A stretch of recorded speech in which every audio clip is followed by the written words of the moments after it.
Enjoy your time here and find peace in the stories we tell. If you liked the story, don't forget to like, comment, and subscribe to support the channel. On the day of Mother's funeral, Father handed me 3 copper coins. He claimed he was craving candied hawthorn sticks and asked me to buy some for him, deliberately adding a specific instruction. Go a little further. The shop on West Street sells the sweetest ones. I clutched the coins and ran, crossing several streets, and it took me half the day to finally make the purchase. However, when I returned, the house was completely empty, and there was no sign of Father anywhere. I sat and waited from morning until night, then through another long, agonizing day. Unbearably hungry and thirsty, I finally dragged myself outside to look for him. I searched from the first light of dawn until it was pitch black, finally spotting him at the Lantern Festival. Beside him was a lady with a dignified appearance, looking as if she had stepped out of a painting. In his arms, he held a lovely, fair-skinned little girl. The little girl held a candied hawthorn stick, laughing delightfully. "Father, eat this," she said. He shook his head gently. "Jade, my dear, Father does not like sweets. You go ahead and eat it." In that moment, it felt like someone was squeezing my heart. It turned out he never liked candied hawthorn sticks, and he never liked me either. The candy stick in my hand was still intact, the wrapper unopened. Throwing it away seemed wasteful, but keeping it was painful. Just then, a persuasive voice rang out from a nearby tea house. "Your Highness, please take your medicine. Stop being so stubborn."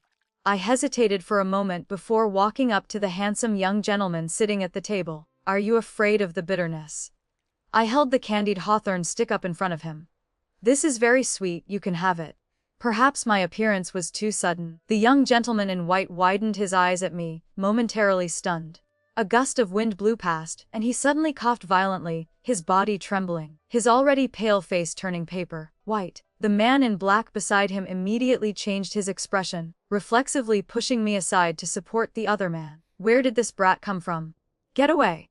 Then he asked anxiously, "Your Highness, are you all right?" I had not eaten or drunk anything for 2 days. My vision went dark, my legs turned to jelly, and I collapsed to the ground. The candied hawthorn stick I had clutched tightly for days slipped from my hand, splashing into a mud puddle by the road. I stared blankly at it, the wrapper soaked and covered in mud. It turned out they did not need it either. Fine then. I bent down to pick up the dirty candy stick, hugged it to my chest, and quietly turned to leave. Suddenly, a low, soft voice called out from behind me. "Wait." I turned around to see that the handsome gentleman had stopped coughing and was slowly walking toward me. He wore white robes as clean as the first snow, holding an exquisite oil paper umbrella. When he crouched down in front of me, the umbrella tilted slightly, shielding my shoulders from the drifting snowflakes. He was truly beautiful, though he seemed incredibly frail. He had only taken a few steps but was already gasping for breath, his chest heaving for a long time before stabilizing. "Little girl," his voice was very soft, as if he were afraid of startling me. "What is your name?" His eyes were strangely sad, so sad that I forgot Mother's warning not to talk to strangers. "Mimi, how old are you?" 6 years old. He froze for a moment, the corners of his lips clearly curling up, but his eyes glistened as if he were about to cry. "It is so cold, why are you out here alone? Where are your parents?" I thought I could endure it, having been used to enduring for a long time. But meeting those red, rimmed eyes and hearing that gentle, concerned voice, my tears burst forth like a broken dam, large drops falling uncontrollably. "Mother died, and Father." I choked, my hands gripping the hem of my clothes. "Father does not need the candied hawthorn, and he does not need me. He does not want me." I actually understood this earlier this year. When I was 2, he left home for the capital to take the exams, promising to return for us once he achieved success. But 3 years passed with no news. The village aunts whispered that Julian had likely become an official and taken a new wife, forgetting us. Mother said she did not believe it, but she sent letter after letter to the capital. At the beginning of the year, Father finally returned. He rode a tall horse and wore magnificent clothes, just like the image in the stories Mother used to tell. But he did not come back to pick us up. He got angry with Mother. He said, "Vera, I have wronged you." Then he continued coldly, "Sign the divorce papers, do not make this difficult for me." I did not fully understand those words, but I saw Mother crying a lot, and I realized Father was no longer the same. He no longer held me in his arms to comfort me, and the way he looked at me had become strange. In less than 2 days, he left. He did not take Mother, and he did not take me. Since then, mother fell ill, and her condition worsened day by day. The doctor shook his head and said, "She cannot survive this winter." So mother gritted her teeth and took me to the capital to find father. The road from Hangzhou to the capital was endlessly long. Throughout the journey, mother's eyes were always red, and she constantly instructed me. "Mia, when you meet father, you must smile. Remember that. If anything happens to mother, do not cry. You must be well behaved so father will agree to keep you. Listen to father, speak less and do more, do you understand? Mia, mother is useless, but you must live on. You absolutely must survive." I remembered it all. So the first night in the capital, father secretly came to see mother. I heard mother speak in the darkness. "Does he not want me to sign the divorce papers? I will sign, as long as he keeps Mia, gives the girl a way to live, just a bowl of rice to eat." I did not cry. When I discovered mother's body was cold and knew I would never see her again, I tried hard to endure, only secretly wiping my tears when father was not looking. Even when I accidentally heard him tell others, "That child is a jinx. She caused her mother's death." I did not dare to speak up. After burying mother, on the way back from the mountain, father gave me 3 coins. He told me to go far away, all the way to West Street to buy candied hawthorn sticks. I did not dare ask why I had to go so far. I only whispered softly, "Father, have you forgotten? I do not like eating candied hawthorn." Father was stunned for a long time. Finally, he patted my head and sighed softly. "Go buy it, I like it." The cold wind carried the first snowflakes of the season, blowing past and making my body shiver uncontrollably. I wiped my tears again and again, barely managing to calm down. In front of me, the handsome gentleman's eyes were still red, his gaze deep and silent as if sinking into a painful memory. After hearing my story, he remained silent for a long time, seemingly wondering why there was such a cruel father in the world who would abandon his own flesh and blood. He spoke softly while reaching out to rub my head, showing no disgust for the streaks of mud on me, even carefully dusting them off for me. Then he smiled gently and asked, "Can I have that candied hawthorn stick? You like candied hawthorn too, but it fell in the mud, it is dirty now, how can you eat it?"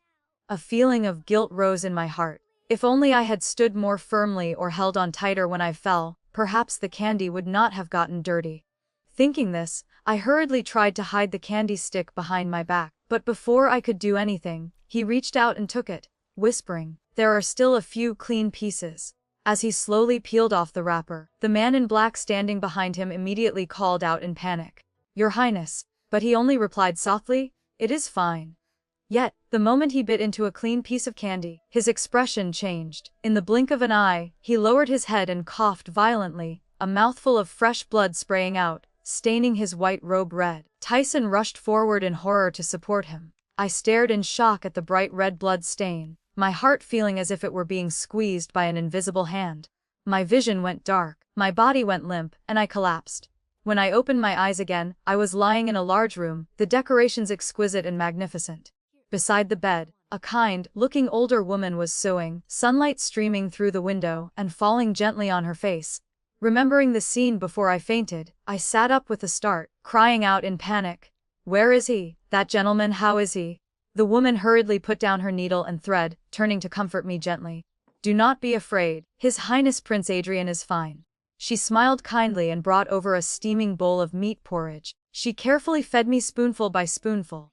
"The doctor said you have not eaten properly for a long time and fainted from excessive fright. Now that you are awake, you must eat some porridge to warm your stomach." I listened in a daze, the title, Prince Adrian, echoing in my mind, a strangely familiar feeling. In Hangzhou, whenever a child cried, the older women would threaten them. "Be quiet. Prince Adrian Xiao is coming to catch you and eat you now." It was said he was the reincarnation of the King of Hell, with a ferocious face, specializing in punishing bad children. I used to be so scared that I had to crawl in mother's arms every night to dare to sleep. But clearly, Prince Adrian was very beautiful. He did not chase me away, he even brought me to his manor and gave me hot porridge. He was no demon. He was a good person. The woman said she was the prince's wet nurse, her surname was Jin. After finishing the porridge, I asked timidly, "Can I go see the prince?" "Yes." She nodded. I hurriedly got out of bed and put on my shoes. I carefully folded the blanket flat and adjusted the mattress neatly. Seeing the room as clean as if no one had slept there, I bowed politely. "Thank you, Nanny Martha Jin." She did not answer immediately. I stood still, not daring to move or look up. A moment later, I heard a soft sigh above my head. This child truly breaks one's heart. She held my hand and led me away. We walked along long corridors, passing several large gardens filled with flowers and grass, finally stopping in front of the most spacious and magnificent courtyard. The prince is in there. Just then, Tyson came out of the courtyard carrying a bowl of medicine. When he passed Nanny Martha and me, he glanced at me, his eyes cold and emotionless. Not long after, his urgent voice rang out from inside the room. "Your Highness, please take your medicine." Prince Adrian's voice was indifferent. "I will not drink it, pour it out." Nanny Martha shook her head and sighed. Tyson, though unwilling, had to bring the medicine out. But as soon as he saw me, he froze. He hesitated for a moment, then finally seemed to make up his mind and shoved the bowl of medicine into my hands. "You go in and persuade him." Me, persuade Prince Adrian to take medicine? I was stunned for a moment, then suddenly understood. That is right, I should do this. The prince saved me, gave me food, and treated me so gently. I should do something to repay him.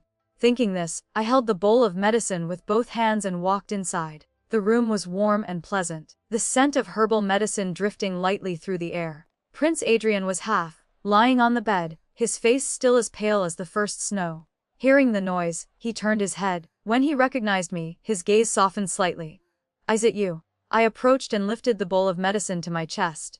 "Your Highness, please take your medicine." "It is useless to drink it," I said frantically. "Not at all. Mother said whenever you are sick, taking medicine will cure you. It is just that Mother's illness was too severe and we had no money for good medicine. But your Highness is a noble person. You can surely use medicine much better than Mother's." Thinking this, I stood on my tiptoes and held the bowl closer. But he still did not take it. The smile at the corner of his lips was faint, just like the taste of that medicine, bitter just to look at. "I am not sick," he whispered. "I am poisoned."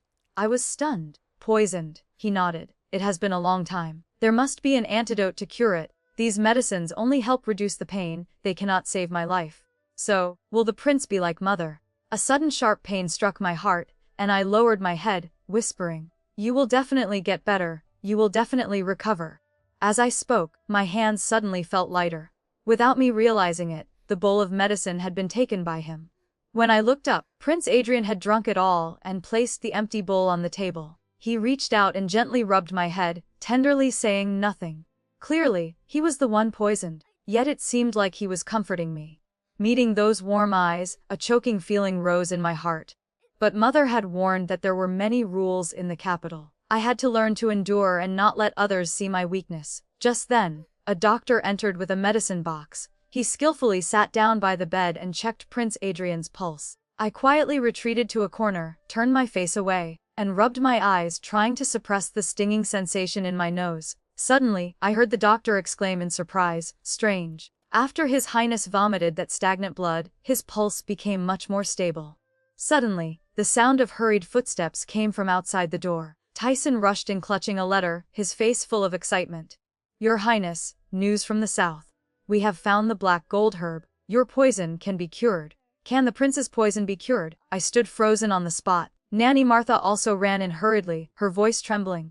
"Show me the letter quickly. Is it true?" After confirming there was no mistake, the whole room erupted in joy. Some even cried tears of happiness. Only then did I slowly understand. This is wonderful. The prince will not die. This is truly the best news in the world. I felt a heavy weight lift from my heart, so happy I wanted to cry.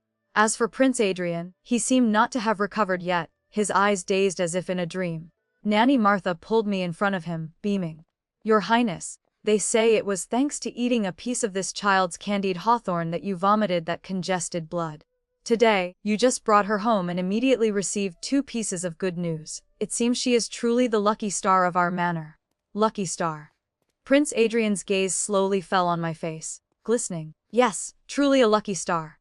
"A lucky star." I dared not answer. Father once said I was a jinx. What if I talked too much and they discovered I brought no luck at all? The prince was so good to me, I did not want him to hate me. Thinking this, I quietly bowed my head and took a step back. But just as I moved, I heard his gentle voice call out, "Mia, come here." I hesitated for a moment, then obediently walked over. He asked softly, "Do you have anywhere to go?" "Do I have anywhere to go?" "Mother is gone. Father has abandoned me. I wanted to return to Hyunjo, but for that long journey, Mother had spent all her savings just to bring me to the capital. In my hand, I only had the 3 coins for buying candied hawthorn. How could someone as small as me return on my own? However, I did not want the prince and Nanny Martha to think I was a thick-skinned child wanting to sponge off them. So I lied softly. I can go back to Hyeonjo. Prince Adrian looked at me for a long time, his eyes seeming to understand everything. He did not expose me, instead asking gently, Mia, would you be willing to stay at the manor? Since you arrived, I have encountered good things one after another. If you stay here, who knows, I might recover sooner. He held out his long, fair hand toward me. At that moment, my heart ached. I understood clearly. He vomited the dark blood because his body had taken a turn for the better. Finding the black gold herb was the result of days of searching, not thanks to me. He was just finding an excuse to keep me, so I would not feel lingering guilt. Thinking of this, my tears finally flowed. I held his hand tightly and choked out, I am willing. I am willing to stay. From then on, I stayed at the manor. The prince had people arrange a small courtyard right next to his, and ordered new clothes, new shoes, and all sorts of items made for me. There were so many things that I did not know how to repay him, so I could only wake up very early every day, finish my meal, and then boil hot water to bring to the prince's courtyard and wait. I swept the yard, watered the flowers, and fed the fish. Whenever I saw a chore I could do, I did it. Although I was small, I had been used to hard work since childhood. In Hangzhou, Mother went to the fields to make a living, and I took care of all the housework. Nanny Martha saw this and laughed through her tears. If you do everything like this, the maids in the manor will have no work left. But there was one task everyone assigned to me, which was reminding the prince to take his medicine. The antidote had to wait for the ingredients to be transported from afar. The doctor temporarily changed the prescription, prescribing him a brew even more bitter than before. He already disliked the old medicine, so seeing the new bowl, he frowned deeply. Tyson remained as cold as ever. I used to think I was clumsy, so he did not like me. However, one day, Prince Adrian put down the medicine bowl and looked at me thoughtfully. I always feel like something is missing. Tyson immediately replied, missing a longevity lock. A longevity lock, I knew that object. Mother once said that noble families often cast wish, locks for children to wear to pray for peace. Catching my curious gaze, Tyson looked slightly unnatural and turned away. Your subordinate will go get it made. Prince Adrian thought for a moment, then shook his head. No, I will draw the design myself. In 2 days, bring it to Jin's jewelry shop to be made, and take Mia out to choose some toys while we are at it. Sure enough, the next afternoon, I was taken by carriage to the street. Jin's jewelry shop was very close, but it was overwhelming in its size and magnificence.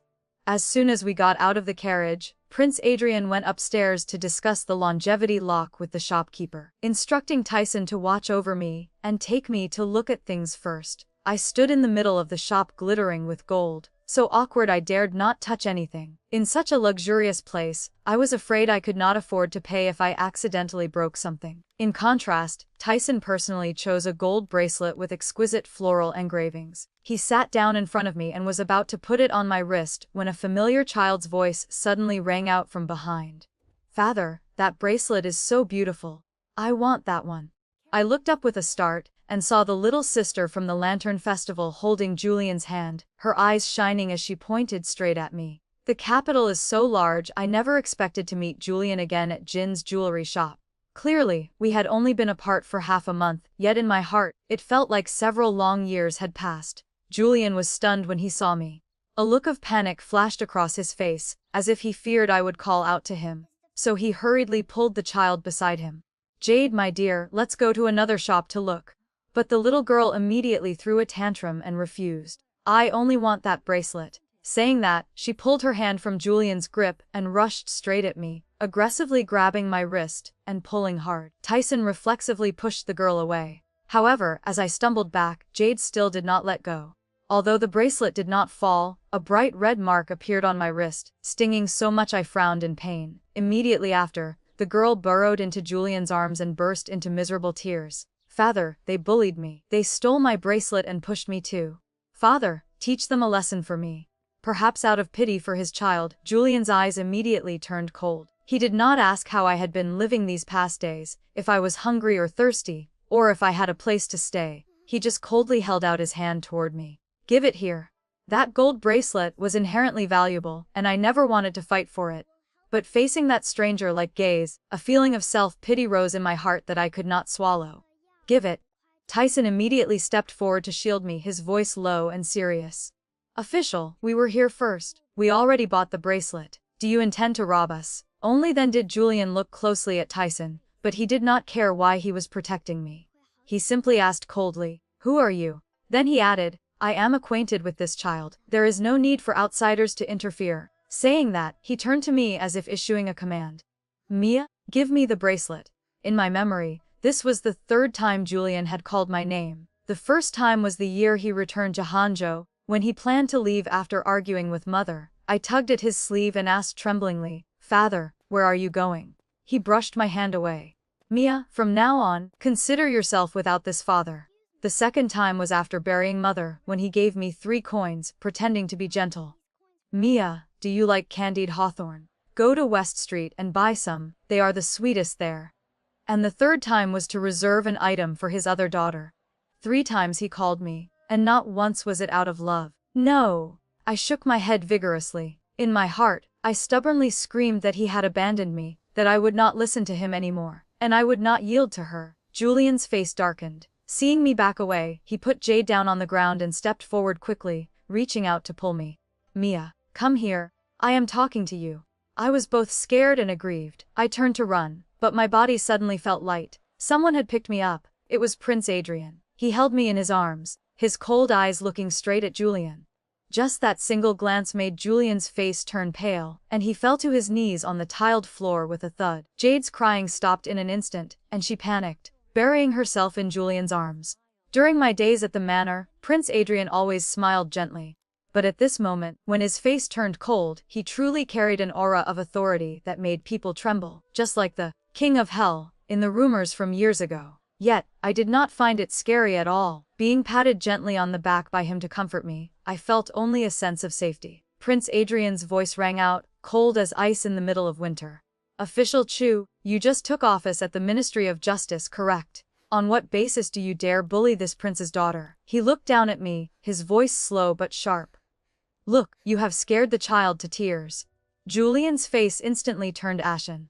"Is this child your highness's daughter?" Prince Adrian curled his lips in a faint smile, his voice casual but carrying a hidden blade. "Naturally. If she is not my daughter, could she be yours, Official Chu?" Julian stood frozen for a long time before barely managing to stabilize his spirit, bowing his head very low. "Of course she is not mine. Today was just a misunderstanding between children, a dispute over a trinket. Since the young miss liked that bracelet first, my daughter and I dare not compete for it anymore. We ask for permission to withdraw." After speaking, he hurriedly turned to leave. But Prince Adrian's icy voice rang out from behind. "You think you can leave that easily?" He glanced at Tyson, then gently reached out to cover my eyes. My vision went dark, and I could no longer see Julian's expression. I only heard a sharp, whistling sound. Immediately after, there was the sound of Julian groaning in pain. "Your Highness, what are you doing?" Jade's crying immediately erupted miserably. Meanwhile, Prince Adrian lifted my red and stinging wrist to examine it gently. "Official Chu must have heard," he said indifferently. "This prince has always been narrow-minded. You hurt my daughter by an inch, I will pay you back tenfold. Kneel down and apologize until the young miss is satisfied." I could not turn my head back, nor could I see Julian's face. I only heard his hoarse voice. "Young miss, please forgive me. Today this lowly official was rude. In the future, I will definitely come to your door to apologize properly. I hope you will be generous and overlook this." The words were an apology, but the tone was full of reluctance. Prince Adrian looked down and asked me, "Mia, are you satisfied?" I knew he probably wanted to hear me say no, but my throat choked up, and I could not utter a word. I was truly selfish. I did not want to hear Julian apologize, nor did I want to forgive him, so I hugged Prince Adrian tightly and choked out, "I want to go home." When he carried me onto the carriage, my mind was still blank. I knew I might have spoiled the prince's mood. Throughout the journey, I kept my head down, not daring to look at his expression. Only when we returned to the manor did I timidly pull his sleeve and whisper, "I am sorry." Prince Adrian was slightly surprised. "Why is Mia apologizing?" "Today, your highness vented your anger on me, but I did not let him continue apologizing. I was small, but I understood things. Nanny Martha once said that the prince's status was extremely noble, he only needed to speak, and others would do everything for him. Yet today, he personally took me to Jin's jewelry shop. I guessed he had known early on that Julian was there, so he deliberately took me, wanting to make him pay the price. But I ruined it all. Thinking of this, my heart felt heavy, and I dared not even hold his sleeve anymore. But just as I let go, Prince Adrian squatted down in front of me and gently rubbed my head. Mia is just too kind and cannot bear to be cruel. On the contrary, I slashed him today. Are you angry with me? He spoke slowly, his voice incredibly gentle. I looked up. His eyes were curved in a smile, still the gentle prince as usual. For some reason my nose stung. I shook my head vigorously. The little sister hurt me, and Julian bullied me too. Only the prince protected me. The prince is the best person in the world. He laughed in delight and tapped my forehead lightly. Mia really knows how to say things that make people happy. He gently patted my back like soothing a small child, then continued slowly. Actually, I had people investigate your background. There are not many officials in the court who originate from Hyanzhou, so it was very quick to trace it to Julian Chu. 4 years ago, he passed the examination as a top scorer, married the daughter of the Minister of Revenue, and had a daughter the following year. He loves his wife and child very much. He paused for a moment as if afraid I would be sad. Perhaps I am truly narrow-minded, thinking that since he abandoned you, he does not deserve to live so comfortably. Seeing me remain silent, he smiled gently again.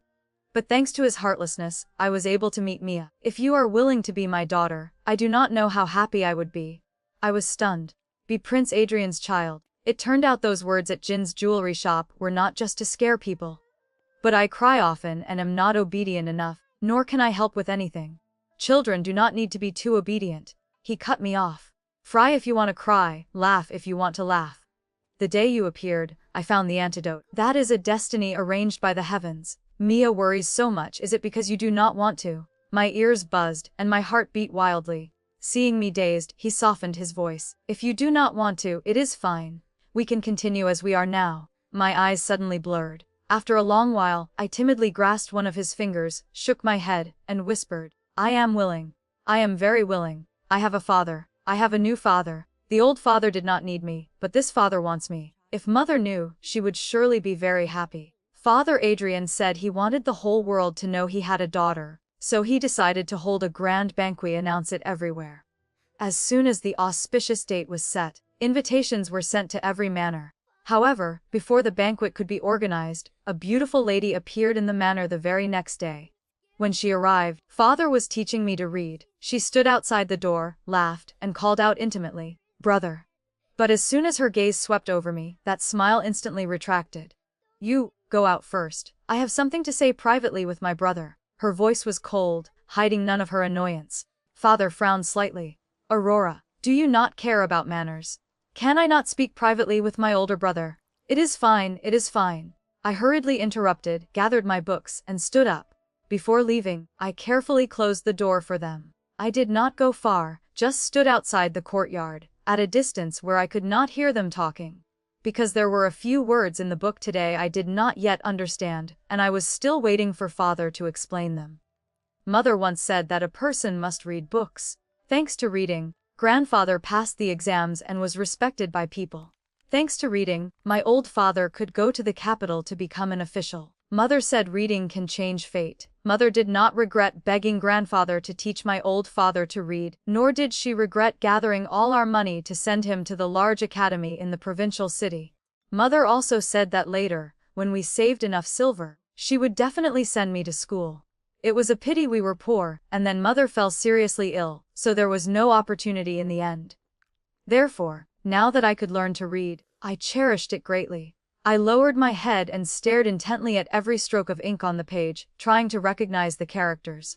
Although I did not understand most of it, I looked at it very seriously. When my neck got tired and I looked up, I was startled to discover that Princess Aurora had been standing there for who knows how long. Her face was cold, and her sharp eyes made me nervous. I hurriedly stood up and bowed politely. She suddenly spoke up.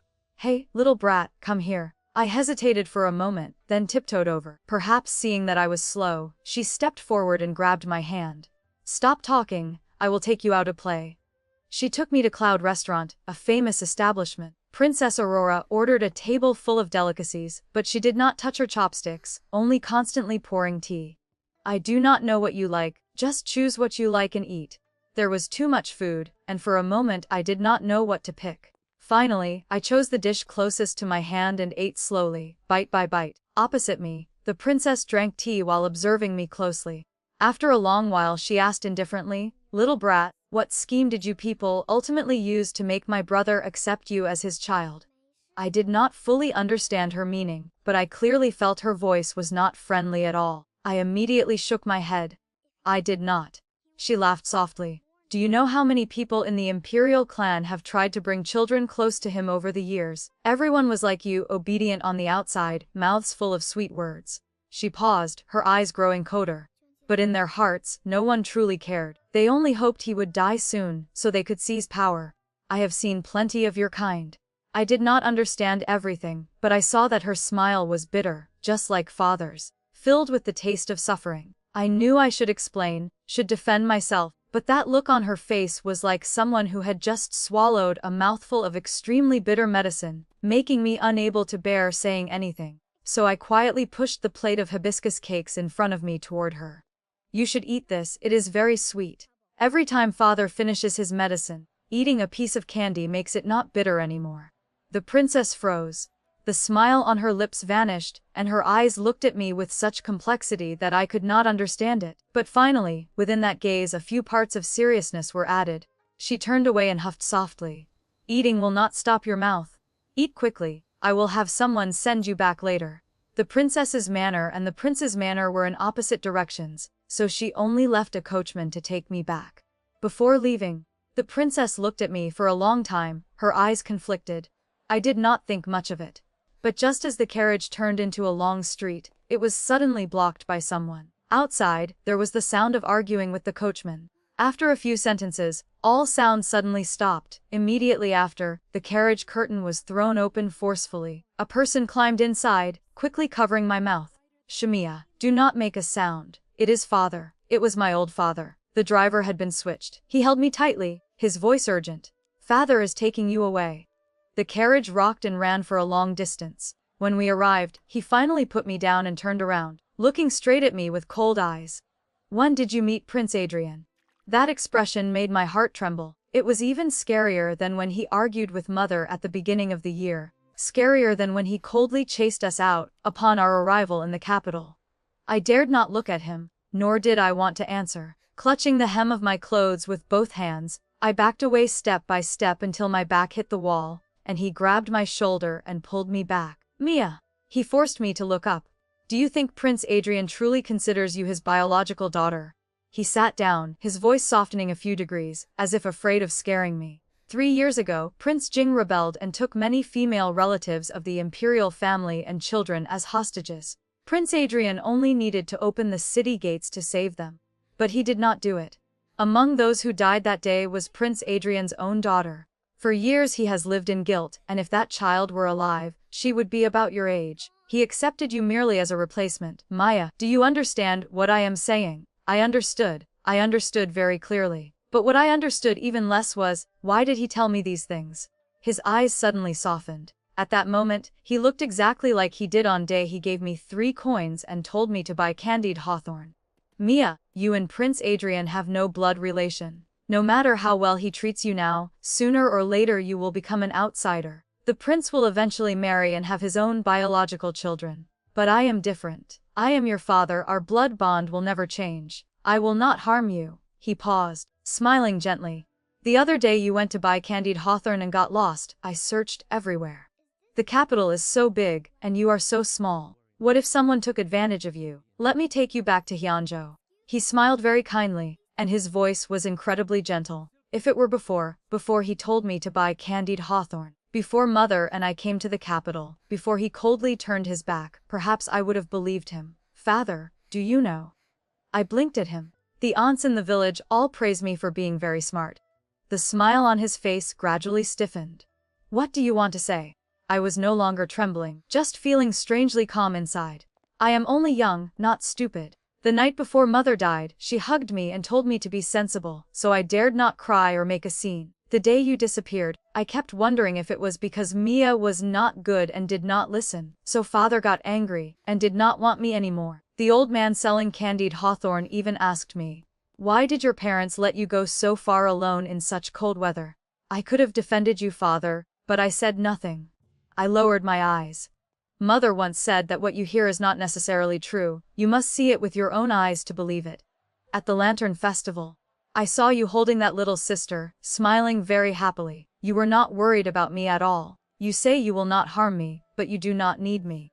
I looked up at him. Father Adrian is different. He took me home, fed me, taught me to read, protected me in front of others, and told the world I am his family. You are very good. My old father looked at me for a long time, his gaze complex and unfathomable. Then he stood up straight, his gentle demeanor disappearing completely. Mia, I am not asking for your opinion. You cannot stay in the capital. I have arranged everything. Someone will take you away today. As soon as he finished speaking, the door was pushed open violently. 2 large men rushed in, covered my mouth, and lifted me up. Vice Minister Chu, rest assured. We will take the girl to a place no one knows. A place no one knows. Where is that? I struggled in panic, but could not escape. My throat was covered, and I could not make a sound. In the courtyard, an ordinary carriage that would not attract attention was waiting. My tears flowed ceaselessly. Just as I was carried to the door, the person holding me suddenly froze. Through the blur of tears, I saw Father Adrian. His face was gloomy like an approaching storm. Behind him were Princess Aurora, Tyson, and a group of guards. It was not a dream. It was really him. Taking advantage of the man's shock, I bit him hard. He let go in pain. I immediately broke free and ran straight toward Father Adrian. The fox fur cloak was incredibly warm. Only when I buried my head in his chest did my heart stop trembling. Prince Adrian's voice rang out coldly. Official Chu. Where do you want to take this prince's daughter? He glanced at my old father indifferently. You climbed to the position of Vice Minister of the Ministry of Justice in 3 years. You must have used quite a few tricks. Rest assured, for the sake of you being Mia's father, I will grant you a quick death. He said no more unnecessary words, just held me tightly and patted my back gently. Do not be afraid, father is here. I was no longer in a panic, but thinking of his sorrowful look from before, my heart ached again. Father, is it because you lost your daughter that you do not want to take medicine? The hand patting me paused, and his eyes softened. I did not intend to hide it from you. I once had a daughter named Joy. If she were alive, she would be 1 year older than you. But Joy was lively and mischievous, while you are sensitive and sensible. She was herself, and Mia is Mia. I have never considered you a replacement.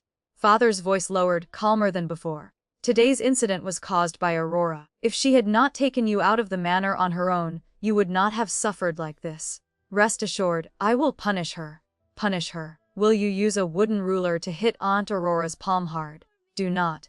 I hurriedly shook my head. Remembering the bitter look the two of them shared at Cloud Restaurant that day, I buried my face in father's chest. My biological father is the bad one. The princess is very good. She is a good person too. That innocent remark made father chuckle softly, then cough lightly a few times. After a long while he nodded slightly. All right, Mia said no punishment, so no punishment. He said that, but as soon as we stepped off the carriage and saw Princess Aurora standing outside the door, father's face turned cold. He glanced at her indifferently, not bothering to pay attention. Even though the princess called out, "Brother," repeatedly from behind, he pretended not to hear, and even ordered the main gates explicitly closed, forbidding her from entering. Father was busy and had to go to study. I was carried back to my courtyard by Tyson. Throughout the way, he remained silent as usual. After a long, tiring day, my eyelids were heavy. Just as we reached the courtyard gate, he suddenly stopped and whispered, "Miss Mia, thank you." I looked up, not understanding why he thanked me. Tyson lowered his eyes, his brows furrowed slightly, and the corners of his lips lifted in a very faint smile. He was usually cold and spoke little. Although I knew he did not hate me, he had given me a longevity lock last time. That distant demeanor still made me a bit afraid. However, today Tyson was more like father than usual. His voice softened, no longer icy. He recounted slowly, over the years, the prince has lived a very hard life, and the princess has not had it easy either. 3 years ago, Princess Aurora took Princess Joy to the White Horse Temple to pray. Unexpectedly, Prince Jing rebelled at that time, and the two were taken hostage. Prince Jing used their lives to force the prince to open the city gates, or else drink poisoned wine. To keep the common people safe, the prince chose to drink the poisoned wine. But Princess Joy still did not survive. The princess, due to excessive shock, miscarried and could no longer bear children, eventually divorcing her husband. Since then, both of them have carried heavy guilt. One blamed himself, thinking he should have died instead of his daughter. The other regretted taking the niece out of the city that day. So one lost the will to live, and the other behaved more and more radically. He stopped and gave a bitter smile. It was the first time I heard Tyson speak so much. I could not fully understand everything, but I clearly felt the sadness in his words. I tried to stay awake, reaching out to smooth his furrowed brows. No one is wrong. Father has me now, and the princess will have her own children. Tyson is very good too, no need to blame yourself. He froze, a look of surprise flashing in his eyes. Then, like melting snow, the smile on his lips curled up more distinctly. After a long while, he replied softly, his voice so light it almost dissolved into the wind. All right. Thank you, Miss Maya. From that day on, Father Adrian suddenly became much busier. Every day he went out early in the morning, and teaching me to read was handed over to a newly arrived tutor. Princess Aurora came to visit almost every day, but Father had given orders, so no one dared to let her into the manor. Unable to enter, she did not leave either, just sitting in her carriage waiting in front of the main gate. Father forbade her from entering but did not forbid me from going out. So after every lesson, I packed my lunch and secretly climbed onto the princess's carriage. The first day she saw me, she was panicked and awkward, not daring to look straight at me. She turned her face away and said stubbornly, "It is so cold, why did you come out?" Seeing me lay out steaming food on the small table, the unnatural look on her face became even clearer. Hesitating for a moment, she suddenly whispered, "I am sorry. Yesterday I misunderstood you. I should have placed more guards." I shook my head and replied generously, "Then from now on, let's make peace." The second day I climbed onto the carriage, she was still embarrassed. "Did I not tell you not to come? If you catch a cold, I will not be responsible." I insisted on not leaving, eating while asking what she liked so I could bring it the next day. She looked at me for a long time before picking up her chopsticks. "Spicy fish." Pausing a bit, she said again, "And do not call me princess anymore. Call me aunt." On the third day, when Father returned to the manor, Aunt Aurora and I had just finished the spicy fish. The dish was so spicy that the tea in the carriage was completely drained, yet both of us were still stomping our feet from the heat. Hearing Father's voice, I immediately jumped off the carriage and tugged at his sleeve. "Father, it is burning hot. I want tea. It must be cold tea." My eyes were red and I kept gasping for air, and I pointed at Aunt Aurora. "Auntie is burning up too. Please let Auntie into the manor to drink tea." Father looked at the sight of the two of us with both annoyance and amusement. Although his eyes were still cold, he said calmly, "Come in." Being led into the manor by Father, I turned back to look at Aunt Aurora trailing behind and secretly gave myself a thumbs up. However, before the joy was complete, Aunt Aurora suddenly stumbled and fell. I cried out in alarm. Father's face instantly turned pale and he shouted for the doctor. Tyson rushed over very quickly, picked Aunt Aurora up, and ran inside. The doctor arrived shortly after. After performing acupuncture and checking her pulse for a while, Aunt Aurora gradually woke up. But as soon as she heard the diagnosis, she burst into tears before she could even speak. After a while, she said with a trembling voice, full of disbelief and joy, "Brother, I am pregnant." Although Aunt Aurora was divorced and had not remarried, this news made both her and Father incredibly happy. Tyson was also moved to red eyes. When Father ordered him to take Aunt Aurora back to the princess's manor, he was so happy he could barely stand steady. After helping her into the carriage, he suddenly remembered to turn back and bowed deeply. "Miss Mia, thank you." I blinked, staring blankly at him and then at Father. Father smiled gently. "Mia is truly the lucky star of the manor." Lucky star. I lowered my head in embarrassment. Father always liked to flatter me like that. From that day on, Aunt Aurora had to rest to protect the pregnancy, so she did not come anymore. Father was still busy as before, only becoming free close to the day of the banquet. On the day of the grand banquet, guests arrived in streams. Father held my hand and led me to greet each high-ranking official. Aunt Aurora then took me to the ladies' side. Strangely, even though gifts had been sent in advance, the ladies still took turns stuffing things into my hands: jade hairpins, gold ingots. While giving gifts, they laughed and said, "Little lucky star of Prince Adrian, say some lucky words for us to hear." I did not understand much but still obediently did as told. By the time I returned to father, my neck, my waist, and my arms were piled high with gifts. Father, so many gifts, it makes me shy. Father saw through my thoughts, sat me on his lap, and said gently, "No need to be shy. Everyone loves you." Just then, Tyson stepped forward and whispered something in father's ear. Waiting for him to leave, father lowered his voice and said to me, "Julian Chu was ungrateful, abandoned his wife and child, and even colluded with the Minister of Revenue to bribe the Prime Minister. His Majesty has stripped him of his title and imprisoned him. In a few days he will be exiled to the border. Mia, you will not have to see him again." I froze for a moment before understanding. "Is exile very far away?" Father nodded. "Very far. He can never return to the capital." I did not understand why I felt no sadness in my heart. However, after thinking for a while, I still asked, "Can I meet him one last time?" Father did not ask for a reason, just nodded. "All right." On the day Julian was escorted out of the city, father took me to the main gate. The prisoner cart was immediately surrounded by the crowd as soon as it arrived. Everyone came to throw wilted vegetables and rotten eggs because they hated the man who abandoned his wife and child for fame and profit. When the cart stopped, he was covered in filth. However, as soon as he saw me walking over, those dead eyes suddenly lit up. "Mia, father was wrong. Mia, Prince Adrian loves you so much. Can you say a few words for me?" I did not answer. I silently took 3 coins from my purse and placed them in his hand. As I turned to leave, I heard him call out softly, "Mia." I turned my head back. His eyes were red. "Do you hate father?" He stared at me as if waiting for something. After a moment of silence, I asked, "Do you know how much a candied hawthorn stick on West Street costs?" He was stunned, then replied, 3 coins. "No," I shook my head. "It is 5 coins. That day he gave me 3 coins and told me to buy candied hawthorn. I had guessed everything. West Street was very far. It was my first time in the capital, and I did not know the way, so I could only ask while running. My feet hurt, and my shoes slipped off countless times, but I dared not stop. I even found enough excuses to defend him. Until I learned that 3 coins could not buy a candied hawthorn stick, I understood. If he truly loved his child, how could he not know a stick of candy cost 5 coins? But it did not matter.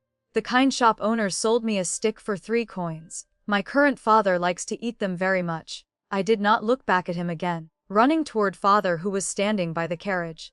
Behind my back, he seemed to say something else very softly.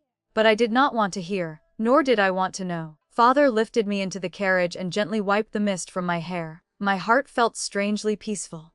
Outside, Tyson said with a laugh, "Your Highness, the black gold herb arrived this morning. The antidote has been prepared. The manor has another joy." Father looked at me, his eyes incredibly soft. "It is all thanks to Maya's luck. Let's go home." I smiled very brightly. "Yes, let's go home." The story ends here for now. If it touched your heart or left you thinking, I'd love to hear your thoughts in the comments. Please like, subscribe, and share Raccoon Tale to help more stories come to life. See you in the next tale.